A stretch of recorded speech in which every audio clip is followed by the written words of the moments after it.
10:30 to 2:30, and the next day, Friday, October 28th, is our Engineering High-Tech Fair. Same place, University Quad, 10:30 to 2:30. So Northrop Grumman will be at our Engineering High-Tech Fair on next Friday as well.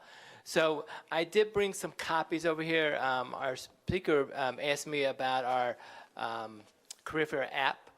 But this is our Career Fair app. I guess we're still old school, printing up a paper. But this does list all the organizations that are coming to both fairs, both the fall and then the Engineering High-Tech Fair. We have printed this up. We probably have added about 20 organizations. So I would go to our website.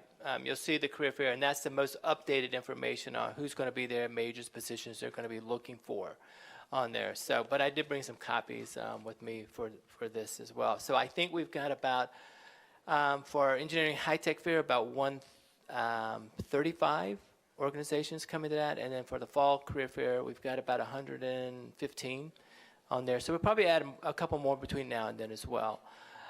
And, you know, the Career Center is available to help you in this process. We have our drop-in hours Monday through Friday between 11 a.m. and 3 p.m. Resume reviews, interview. We actually have our closed closet event going on right now where you can go over to the Career Center and pick up an interview outfit for next week. So our speaker is going to talk about that prep for Career Fair. What should I take a bunch of resumes? Should I dress for this? How would I introduce myself? So I'm going to introduce our speaker, who is Margaret Paulin. Oh, one thing, this is also being live streamed, but it's also being recorded, and we'll put it on our Career Fair website probably this evening. So you'll be able to see this presentation again in case some things you missed on that. So I want to introduce and thank you for coming, but I always want to thank our speaker, Margaret Paulin, who is Corporate University Relations, and she's going to talk to you about the Prep for Career Fair.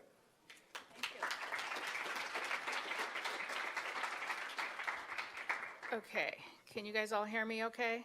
I don't usually use a mic because I'm loud enough, but anyway, I will today since we're live streaming this. All right, again, as Tom said, my name is Margaret Paulin. I work for Northrop Grumman Corporate University Relations, and part of my responsibility is to go around to assign campuses and to work the campuses to meet the students and to hire the talent here from this campus to come join Northrop Grumman, both on the technical as well as the non-technical side. I think, you know, when people think of Northrop Grumman, they think engineering automatically. They may not think computer science. They may not think business, but we need all of it. So again, we hire a whole host of majors. And this campus, we have a number of alum that work at Northrop Grumman at our different facilities. A few weeks ago or a month or so ago, we had an alumni event at our facility where we invited our alum and our current summer interns, and they joined us along with the president, Dr. Coley, and some of our management team, executive team joined, and we kind of had a celebration of the relationship that Northrop Grumman has with Cal Poly Pomona. I'm not here to talk about Northrop Grumman. I'm here to talk more about getting you ready for the career fairs next week. So, so that's what I'm going to do. But to kind of get started, can you tell me how many of you are graduating in spring of 2017 or in June of 2017? Okay. And so the rest of you are looking for more internships then? Is that true? Okay, how many engineers do I have in the room? Oh my God, okay. How many business folks? Okay, very good. And how about computer science, physics, math? Okay, because we need those too. Okay, perfect. All right, good. I have a nice little mix here then. Okay, so I'm going to go ahead and get started, and there will be an opportunity to ask questions. So I'm going to run through, I have about a dozen or so slides here, and then I will be more than happy to address questions that you may have specifically, okay? All right, so, okay, so I'm going to go ahead and get us moving here. So this is what I'm going to be talking about, is preparing your resume. How many of you have a resume? Oh, I don't see all the hands. Okay, so those of you that haven't raised your hand, you've got some homework to do between now and next week in terms of getting your resume ready and perhaps tailored. And I'm going to talk a little bit about preparing your resume. How many of you have heard about elevator pitches? okay? We'll talk a little bit about elevator pitches, dressing for the career fair, targeting your audience, how do you approach a recruiter? Be it at a career fair or at an event in general where recruiters are present. And then just some questions to consider and 10 factors. Again, even at career fairs, we're assessing you, even though we may not ask any technical questions, but there is a method to our madness when we're talking to you at a career fair in terms of some of the assessments that we are doing, and I'll share with you some of those assessments and what we're looking for, okay? And then we'll have an opportunity for Q&A, okay? All right, so moving forward, preparing your resume. So I've been in university relations now for probably close to 20 years. Prior to that, I was in training and development, and prior to that, I worked at a university and did student development at a university, and I've also managed residence halls. So the theme through my background has all been through education. But I still get resumes sometimes that don't have names on them. So I don't know if it comes off when they print them or what happens, but make sure that your name, your contact information, it's critical that it is front and center on your resume because we won't have a way of getting in touch with you. So make sure that you indicate a cell number, a mobile number, that is the best way to reach you. What I'm seeing more and more now on resumes is that it's not really necessary for you to put your home address any longer. That's really not necessary. It's more about your email address and again your mobile number and how do we reach you, okay? Are all of you familiar with the career guide that Cal Poly Pomona puts out in career services? It's a little booklet about yay big, and it gives you advice on how to prepare your resume, and there's action verbs and things of that nature. If you haven't picked up that booklet, I would strongly encourage you to stop by the Career Center and pick up a copy for yourself to reference. Some campuses suggest to their students that they prepare an objective statement. Other campuses say skip the objective statement. It's up to you. Objective statements are the types of things that could go two ways. If you specifically know what you want to do, you know what your passion is, this is the only thing you want to do, then I would strongly encourage you to put an objective statement with whatever that is. If you're not sure, then you may want to either leave a loosely worded objective statement, or you may want to skip the objective statement altogether, because sometimes, again, if I'm looking for somebody to do structures, and if that person says that they really want to do something else, then I may pass on that person and not consider them for the structures job, okay? So it's up to you whether or not you want to put together an objective statement. Again, and then you can Google out there a lot of objective statements about, in an objective statement, you're basically indicating what you were looking for, whether it's a full-time opportunity, a part-time opportunity, a summer internship.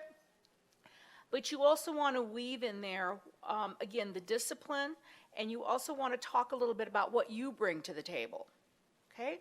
So are you organized? Are you a great time manager? Those are the things, again, that you will want to, consider embedding in your objective statement. So what do you bring to the table? Graduation date, we really want to know when you are going to be finishing up your schooling. Now, we know that can slip depending upon availability and scheduling of classes. But please give us an indication whether it's going to be in March of 2017, June of 2017, even June of 2020, because I know those first years. Do I have any first years in the room? Yeah. So good for you guys. So June 2020, so make sure that you've got that out there so we kind of have an idea whether you're a first, second, or third, fourth, or a super senior, or a graduate student, or whatever. GPA, okay, so a lot of times we will not see GPAs on resumes. Okay, again, it's a school preference, it's your personal preference whether or not you want to share that with us. My rule of thumb is if I do not see a GPA on a resume, I automatically assume it's below a 3.0. Okay? Sometimes I'm surprised and I'll have students with higher GPAs and then I will, ask them to make sure that they include that. Because what happens is now some companies do have minimum GPA requirements. And again, it could be a 3.25, it could be a 3.0, it could be higher. So, you know, you may want to put your GPA on there. The recruiters are probably going to ask you what your GPA is. So again, if it's something below a 3.0, then they may want to delve a little more into it and say, why? Did you have a tough freshman year? No mom and dad, freedom, didn't study, whatever. So, so share with the recruiter. You don't have to go into all the gory details, but they may ask what happened. Maybe you had a tough quarter. We know that life happens where you get ill, maybe there's been a death in the family, something has thrown you for a loop and you haven't, you weren't as focused on your studies as you would have liked. But share that in case the recruiter asks, okay? All right, pertinent classes. You do want to be able to indicate relevant courses. Now, this does not give you license to put every course you've taken at Cal Poly Pomona. We're only looking for courses that are relevant to the type of job that you're looking for. So again, if you're that structures person, have you had a materials class? Have you had statics? Have you had heat transfer, whatever? Those are the types of things that we're looking for. What are some of the relevant courses you have taken, again, to the type of position you are looking for? Okay? We know that you all take math. We know that you all take physics. We know that you're all going to take English and history and all of that. So you do not need to necessarily include those classes either, all right? Okay, projects. Projects are really, really important.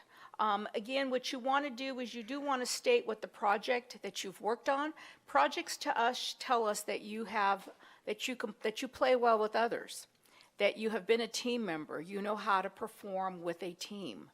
And that's what a lot of employers are looking for, because a lot of our work is done in a teaming environment. So again, that's where the projects, you need to display them on your resume. And what you want to do is you do want to indicate what your role on the team was. If you were the team lead, then get it out there. If you were a contributing member, then what was your role on the team? Now, there is a method that we suggest when putting your project work on your resume, and it is called STAR, S-T-A-R. S is for the situation or the problem. What was it that the team was trying to work on or to solve? T is for tasks, and A is for actions. What were the actions and the tasks that the team undertook? And then R is results.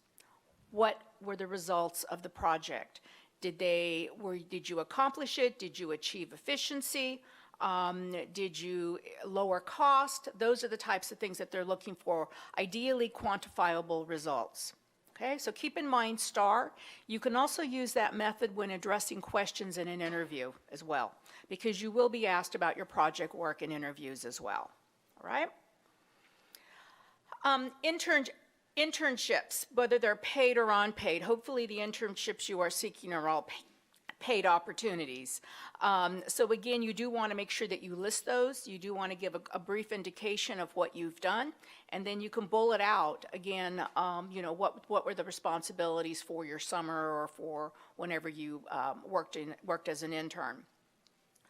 Also, don't dismiss any volunteer work. Make sure that you include any volunteer work on this as well, on your resume as well. Again, if it is related to what you're doing.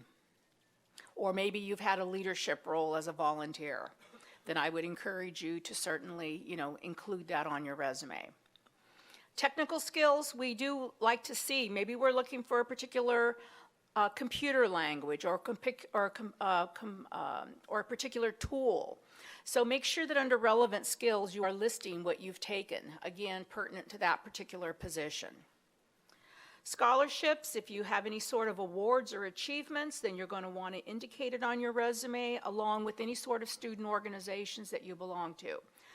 Whether you're a member or the president, you want to get it on there, especially those organizations that are related to your major. Okay?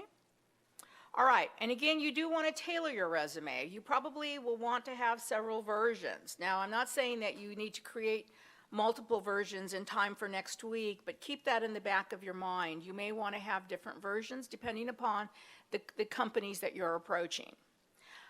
But just make sure that if you tailor your resume, that especially if you're using the company name on the resume, make sure that you spell the company name right, because I've gotten resumes where our company name has been misspelled. I've also received resumes from our frenemies companies like Lockheed Martin and Boeing and Raytheon, where the resume has been addressed or has their name in it, but they're handing it to me. So just be careful when you're passing them out if you're actually if you're customizing your resume. Okay. You do want to make your resume scannable. A lot of companies do take the resumes and scan them in either to their managers or into a database, into an applicant tracking database, which I know you guys think is the big black hole. But believe it or not, it's not. We do find candidates in there.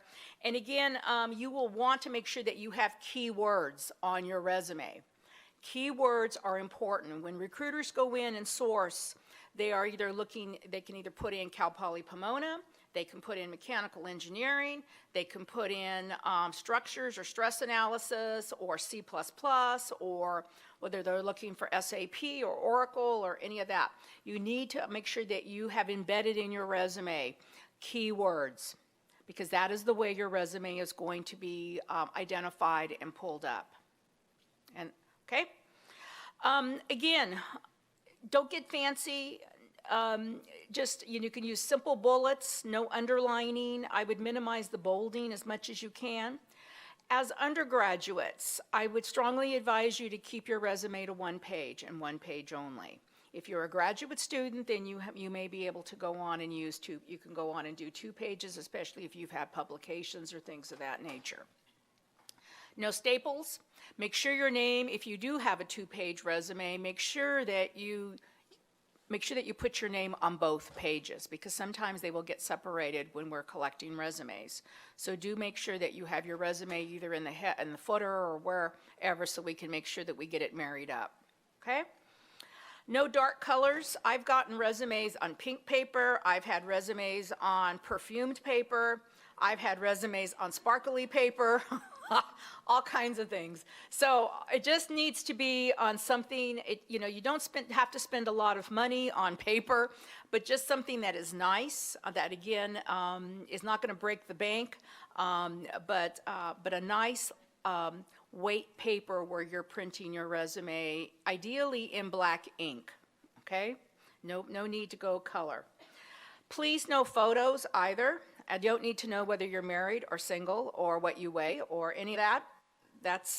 We don't need that. So please do not include that. Okay. Again, it's important for you to review your resume for errors. Again, hand it to someone else to take a look at. Okay? You always want to proofread your resume. I have had resumes where, again, the company name has been misspelled, like I mentioned, but I've also had resumes where the word engineer has been misspelled. So what happens in those cases is the managers, again, some managers are really hardcore and will put that resume aside, no matter how wonderful it is. But if you, if you can't spell, then they have some concerns with that. I know that sometimes spell check, does some things, so just make sure that you have somebody else reading it in the context that you that you're wishing for the word to be used with. Also, on your resume, I cannot stress this point enough. I can't tell you how many times managers have said this time and time again. Anything that you put on your resume, you have to be able to speak to. You have to be able to defend it. When managers start talking about project work, there are sometimes students, and I don't know if it's just because they're nervous or what the situation is, but they can't speak about the project that they have on their resume. So please make sure that everything you have on your resume you can speak to and go into great detail. If you can't, then I suggest that you remove it. The same thing with your languages and skills. In some cases, indicate if you're a beginner user or an intermediate or a super user. Don't lead us on and indicate that you're an expert user, and then the manager's going to quiz you and maybe talk to you a little bit, even at the career fair table, about coding, and you can't answer the question. So just make sure that you are honest and truthful with, again, your ability. and that's okay.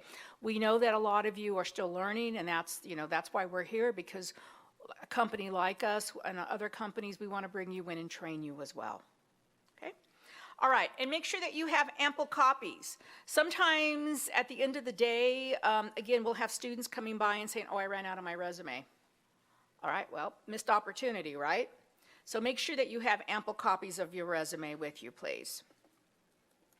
Okay, preparing your resume.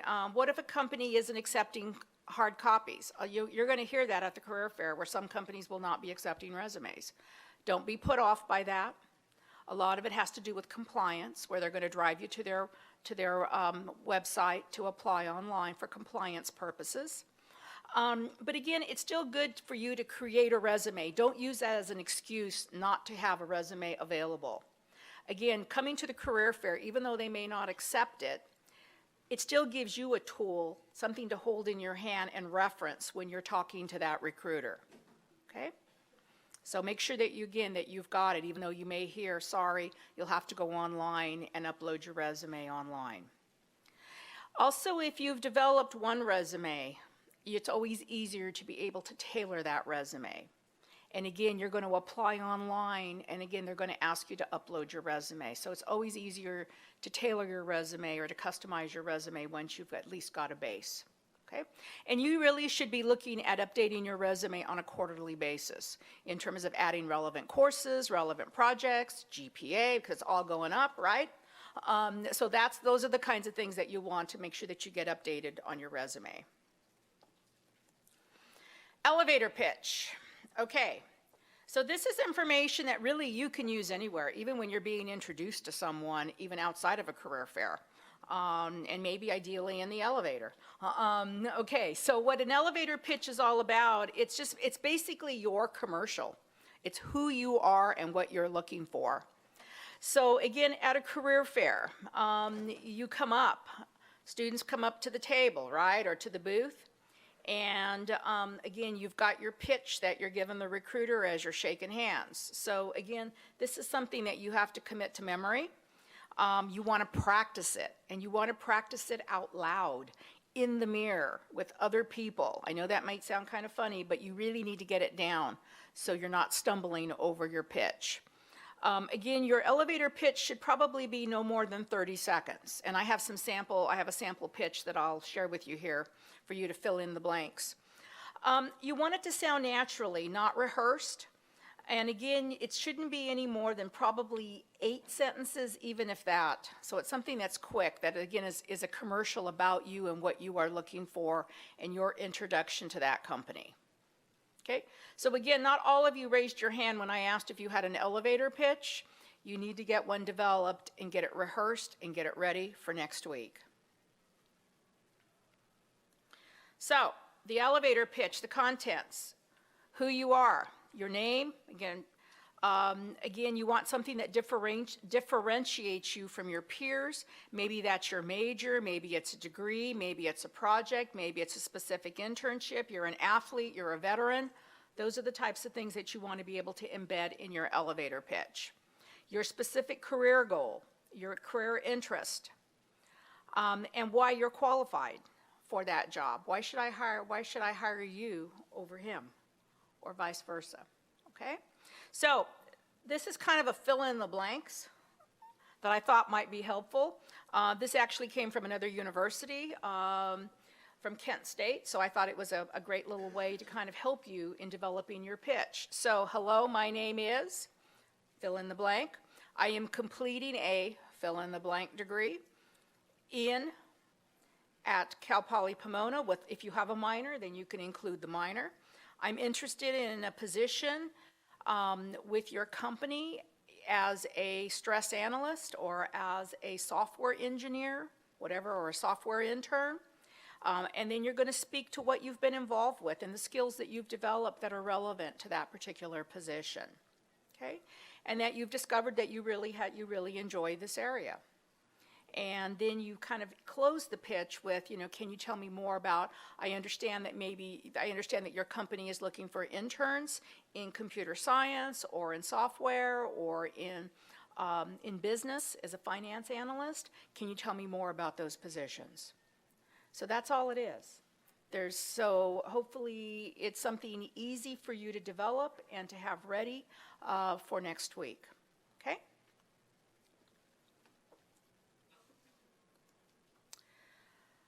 Dress for career fair. Again, I know that Tom mentioned that they're doing the clothes closet. Again, at the career fair, I know some schools do want students in suits. To me, it's an outdoor fair. It's probably going to be very warm. And I would prefer to have you dress comfortably, look like, be pressed, be clean, have your hair combed, have your shoes polished, etc. But I don't think it's necessary for you to suit up necessarily for the career fair. So if you have a business casual shirt, something with a polo, with a collar, then that to me is ample and adequate for a career fair. Again, guys, if you wear khakis, doesn't have to be dress slacks. Again, maybe a more casual shoe, not necessarily an athletic shoe. That would be what I would recommend for the career fair. For women, same thing, khaki pants, maybe if you, dress slacks, open collared shirt or polo or sweater, those types of things. I would just be careful of necklines and over accessorizing. If you're going to wear a skirt, make sure it's not too short. And I would not advise heels. You're going to be out on the quad. Your feet are going to hurt. Been there, done that. So flat shoes are fine. So don't feel like you have to, that you have to wear your heels, okay? So just be sure that you're comfortable and you're confident in what you're wearing, right? Also, minimize your cologne because sometimes it may be a little overpowering for the recruiter, et cetera. So just you may want to forego cologne during the on those 2 career fair days. Okay, targeting your audience here. All right, when you come to the career fair, I really want you to have reasonable expectations. Okay? So does that mean, as a reasonable expectation, is that I'm going to get an interview? Because again, that's what your whole purpose of your resume is, right? Your resume is your calling card. The purpose of your resume is to get you that interview, to get you to the next stage in that company's process for hire, whether it be an intern or a new grad. So have reasonable expectations. Don't think that every company that you're going to go to is going to be in love with you and want to make you an offer. Okay, as much as I would love to have, I'm sure we would love to be able to do that, we just can't. So make sure that your expectations are reasonable. You also want to make sure that you have and that you've conducted research on the companies that you are interested in. It is important that you come as prepared as you can to know as much about that company as you can.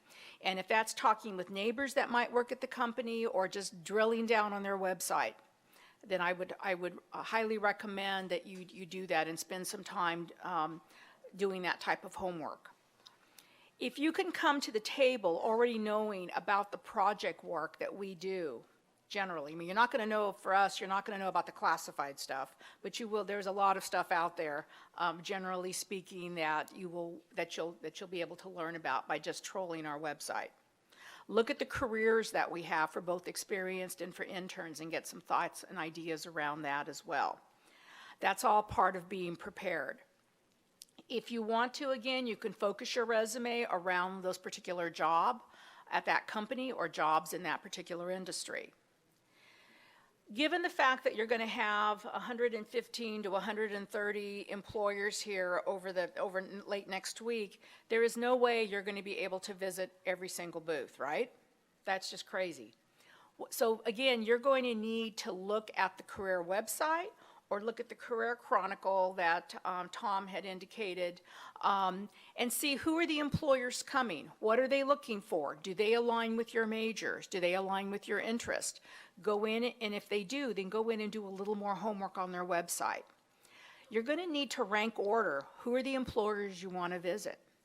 And again, the lines do get long, so you might want to check out who's, just like at Disneyland, right? Everybody runs to the more popular rides first so they can get on, and then the other rides they may wait. Unfortunately, we as recruiters don't have fast passes. But again, You want to manage your time. You want to make sure that you're seeing the recruiters that are number 1, number 2, number 3, number 4 on your list. And then those that are perhaps of lesser importance, you can kind of wait and see how your day plays out or how your time plays out. I'm sure most of you, again, my experience is that students come and they may have to leave because of class and then come back, et cetera. So again, manage your time accordingly, given your schedule for the day. You also want to make sure that your head's in the right place. You know, be there for the right reason. Be there because you know that you're trying to obtain an opportunity. Sometimes students come, and I don't know if somebody held a gun to their head or whatever, but I can tell that they don't want to be there. So make sure that you're there for the right reason and that you are ready to engage and look for that opportunity, okay? When you approach recruiters, try to come as early as you can because we're fresh. Usually the lines aren't horribly long at that point, so we have more time to spend with you. So, so please try to come as early as you can in the day. I know that sometimes students have classes all day, labs, et cetera, and so some of them will come running at the end of the day. Guess what? We're tired, or as we're packing up our booth, trying to maybe either catch an airplane or whatever, we may not be as engaged with you at that point. So again, try to come as early as you can in the day. We usually have our crunch period around lunchtime. So that's where our lines start getting horribly longer. Usually companies will have greeters kind of at the lines in the back, and they'll try to line you up with the managers that are looking for your particular major, that align with your particular interests, okay? Look for the recruiters too. Some recruiters will spend quite a bit of time with the candidates. That's my job, is to try to get them to hurry because I'm always conscious of the line and trying to minimize your wait as much as possible, but I still want to give you an opportunity to talk to us. So again, you may want to see who are the managers that are more engaged, and maybe you want to stand in those lines knowing that you'll have to wait a little longer, but you'll get more opportunity to talk and to really ask your questions. Again, firm handshake, firm handshake, not a death grip. You're not going to crush my hand, but again, a firm handshake, and it's important. Again, a proper handshake is web to web. So web meaning this part of your hand to that person's hand, right? So web to web. None of this little finger squeeze, none of a limp handshake, none of that, please. None of the two-handed handshakes either. Where you're cupping somebody's hand, none of that either. Just a firm handshake. You want to do 1 to 2 pumps and then release. It's not one of these. Okay? All right. So I can't tell you how important that is. Also, when you're doing your firm handshake, you want to have eye contact, not looking at your shoes, looking right at that person that you're shaking his or her hand. Okay? And you want to show confidence, and that's where you're going to give them your elevator pitch. Hi, my name is. And then at that point, either you have your resume handy and ready to hand out to the recruiter. Okay? Do not have it buried in your backpack. Make sure that it is accessible and ready to hand right away. If you have a Padfolio, then I suggest that you bring that and keep your resumes in there. You can also make notes on your Padfolio. You can also have, again, down below, I'll have a section here on questions, and that can be where you jot your questions down. Just in case you forget to ask something, you can always refer back to your list of questions, okay? So again, have your resume handy. In fact, how many of you have a copy of your resume in your backpack now? A few of you, good, because you never know who you're going to meet and when you're going to meet them, so you always need to have a copy of your resume on you, okay? And again, you want to be able to highlight, again, your coursework, your achievements. Those are the things that you have embedded in your elevator pitch, okay? Make good use of your time with the recruiter. Again, please never, okay, maybe except for the first years, those that just raised their hand over here that this is going to be their first career fair. For those of you, if you're not a first year, you have no excuse. Never come up to the table and ask the recruiter, what does this company do? That's a different conversation we're going to have with you, as opposed to you already knowing what we do and talking more about you and what you bring to the table and why I should hire you. So how many of you have smartphones? Okay, so guess what? If you're not familiar with the company and you think it looks interesting given their banner and, you know, whatever they're giving away or whatever, then what are you going to do? You're going to Google it, and you're going to check it out, and you're going to say, yeah, I'm going to stand in this line and talk to them. Find out a little something about the company before you approach the table, okay? All right. You can ask for business cards. Sometimes some of the managers are reluctant to give them just because of the follow-up. So don't be, again, upset if they don't hand you a business card. Some of them will hand you a handshake card that'll just have the website on it. Some of the managers will give you their email addresses. If they do give you their email address, or if they give you a business card, follow up with them. And all you have to do is just say, hey, thank you very much. It was a pleasure to meet you at the career fair. I'm still very interested in Northrop Grumman and blah, blah, blah position. Okay? But make sure you follow up. If you don't have a good memory, then jot it down on your Padfolio what you talked about. Was there a particular job maybe that manager wanted you to apply to? Maybe he gave you a requisition number to apply to. Those are all important things for you to follow up on and to do what they've asked you to do. Okay? Sometimes managers have asked students to follow up and they don't. So that means that you're not interested in what we've got going on, which is fine. But again, it's important if a manager asks you to do something, please do it, okay? Again, you're going to, the job posting. Some of you I know will come with copies of job postings, particular jobs that are of interest to you, which is good. You can have your notes on there. You can ask questions specifically about those jobs. Sometimes they'll be able to address them, they may not, just depending upon whose line you're in, okay?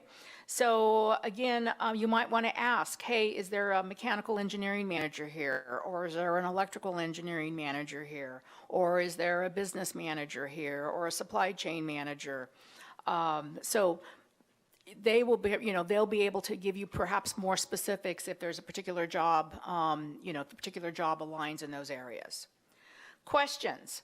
It's really important, usually at the career fair, once you kind of have been chatting with the manager or with the recruiter about what you're looking for, what we may have to offer, whether or not your interests and skills align with the company, then the recruiter will, ask, do you have any additional questions? And you can say, hopefully, yes, I do. And again, you can refer to those questions, and you can always ask about the company, about the structure of the company. And, do you guys do integrated product teams, or am I going to be doing work by myself in a corner? Or how long have you been working for the company?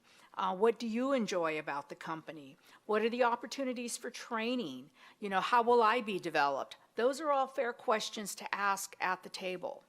So again, jot down those types of things. Do you have a rotation program if that doesn't come up in conversation?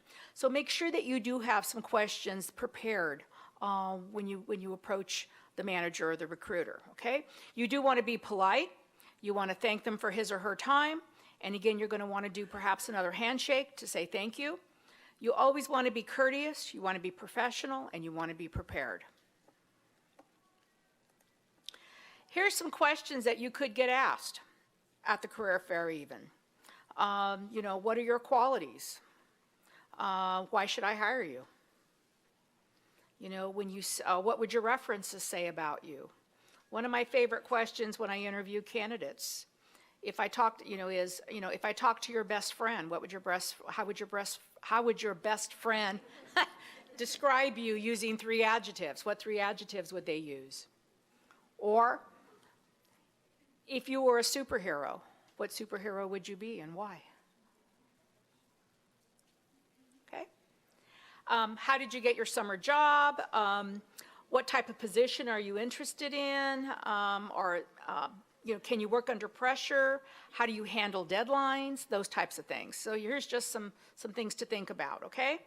And again, at the bottom here are some other questions that are certainly questions that you're certainly appropriate to ask again, the recruiter and/or the manager. Here's the factors that are being assessed. You know, what kind of energy? Are you coming to the table tired, dragging? Or do you have a smile? Are you peppy? Are you perky? The initiative, again, we'll be able to derive that perhaps from your answers to some of the questions. Your performance, communication skills certainly, your experience, your education. You know, if you've had an opportunity for a previous internship, great. Your problem solving and critical thinking. Again, you could be asked a technical question. Again, it's not sometimes always about the right answer. It's more about your thinking process, your analytical process. So, you know, talk out loud, and especially if you're in an interview situation and they send you to the board to work a problem. Talk it out. Don't talk to the board. Turn around and talk to your interviewers, but say, this is what I'm thinking, this is why I'm thinking this, and, you know, et cetera, et cetera. So it's not always about getting the right answer, but it's about your logic and your thinking process. Again, whether you're a team leader, you know, have you motivated others on a team? Sometimes they'll ask you questions about what kind of teams have you been on, high-performing teams, low-performing teams. And again, whether or not your personality is a fit for the organization is another biggie. We could have some students that are great on GPA, great, but their personality isn't going to mesh with the group. So, you know, we'll either have to pass on them for that opportunity and hopefully align another opportunity for them. Okay. And here's my contact information in case you have other questions. Okay, so that's pretty much what I had to share with you today. What questions do you have? Since it looks like we have, what, about 15 minutes? I know some of you have to leave for class. Yes? Wait a minute. Sorry. She's got a, I'm going to he's do my got the best, microphone. Oprah, because you have to talk into the mic to ask your questions, so.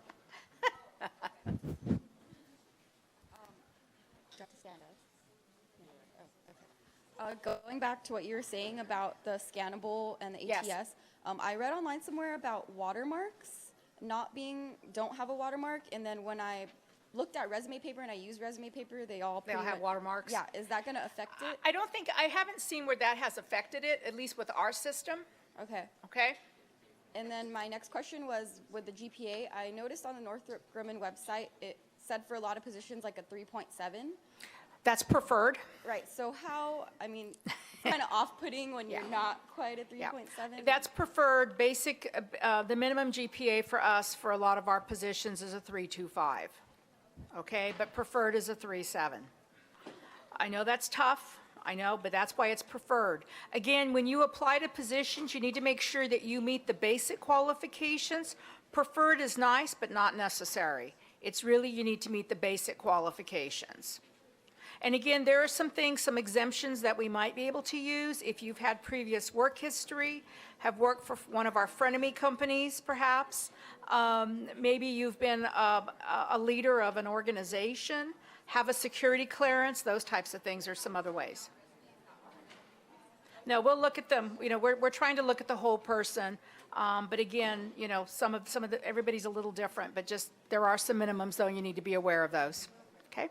What else? There was a question over here. Okay. Hi, I'm wondering what you mean by trainer performance. About what? Trainer performance.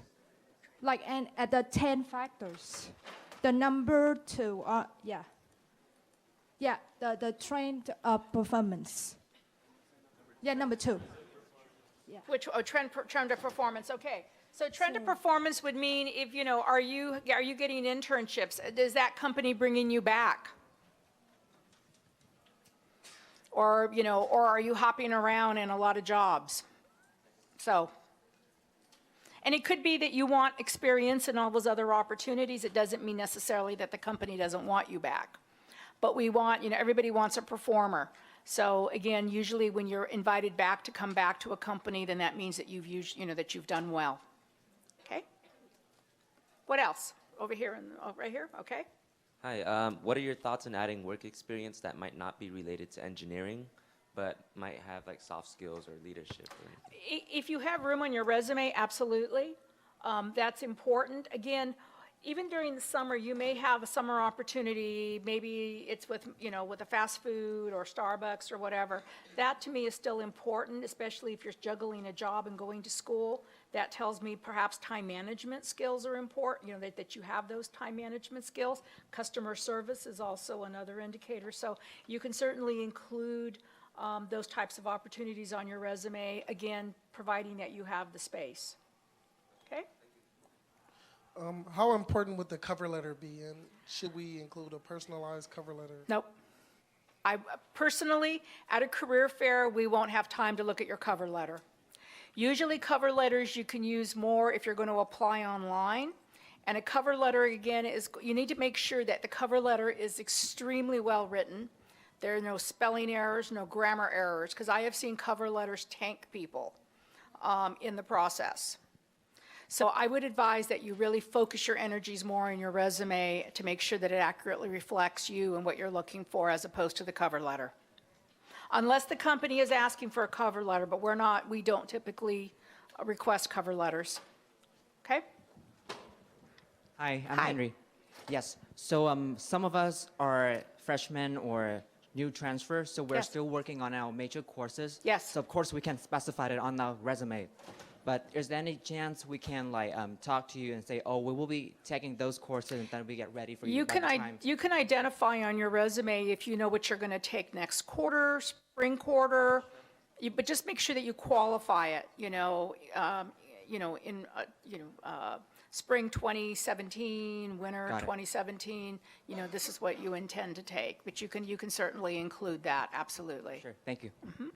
Also, for your first years, you can still include a little bit of high school, but by spring, all that high school stuff's got to go off it's got to be eliminated from your resume. And if you are a sophomore or beyond, there should be nothing regarding your high school on there. You can have a little bit about a community college if you were a transfer student, but at some point that all has to go too. It's all about what you're doing here at this campus. Okay? Yes, back where? Okay. As a first year, is there is there a lot of reason to go to the career fair if we're not looking for Absolutely. something? You want to start building your network. You want to start getting your face out there in front of those companies. Again, you can do informational interviewing with the company at the career fair. I'm not ready for an opportunity for a summer internship yet, but I'm very interested in autonomous systems or whatever it is. So yes, it's a part of building your network and getting you comfortable so when you are ready, you're prepared. But when they ask at the booth, we tell them I'm not in the position to be looking for a job right now. Do I You're still saying that you're just there for informational interviewing for down the road. Also, be upfront and be honest if the recruiter or the manager asks you if you're open to relocating. Because there's companies on there, we have opportunities on the other coast in Florida. It's warm. They have a beach. Again, but be honest and be open. If you are open to relocating, then let them know. If not, then say I'm sorry, I can't. I'm not able to at this time. Okay. You got other questions here? Yeah. You talked about the search engines that go through your resumes searching for keywords. I'm wondering if you can give us some clues on the kind of keywords that get searched.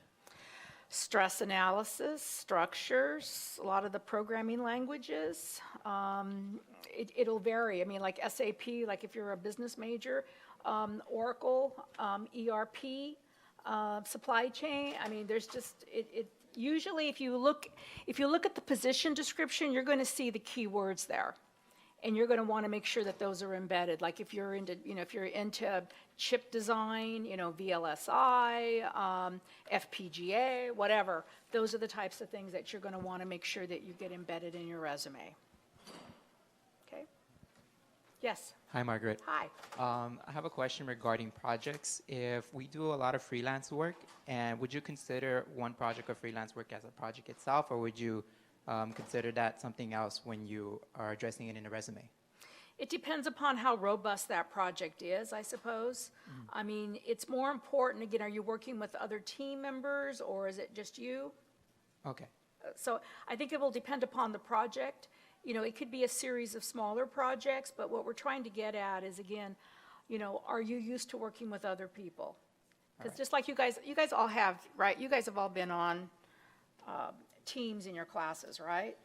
And sometimes you get to pick your team members, other times you get assigned your team members. Again, how well does your team perform? I know I hear stories that sometimes team members aren't as engaged as they should be, and other team members have to pick up the slack. So, you know, that's the type of thing that we're looking for, you know, is what kind of experience do you have in working with other people that are performers and maybe non-performers, and how do you deal with that? Okay, does that help? Yes, thank you, Okay, Margaret. Thank you. What else? Nothing Anybody? else? Okay. Yes.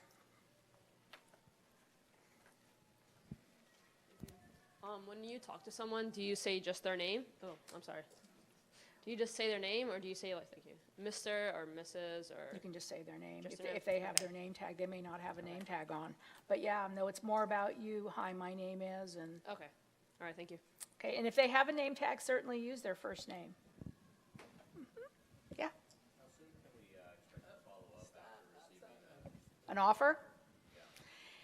Usually, that should be one of the questions that you ask in the interview or with the recruiter, if the recruiter is available. You know, what can you expect in terms of follow-up? I would say usually it takes probably a couple of weeks before you know, they usually will tell you, but usually I would let probably 10 to 14 business days pass before you start connecting with the recruiter or the manager. I think we're going to just end it there because I know you've got to get to class. And so let me just thank Margaret for a great presentation today.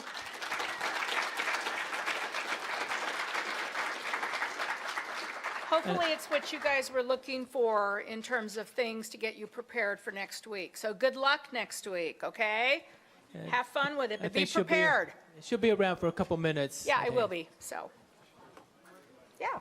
Hi. This is also for class, and I just need. Why, is he gonna they're gonna recognize? So don't forget, I've got.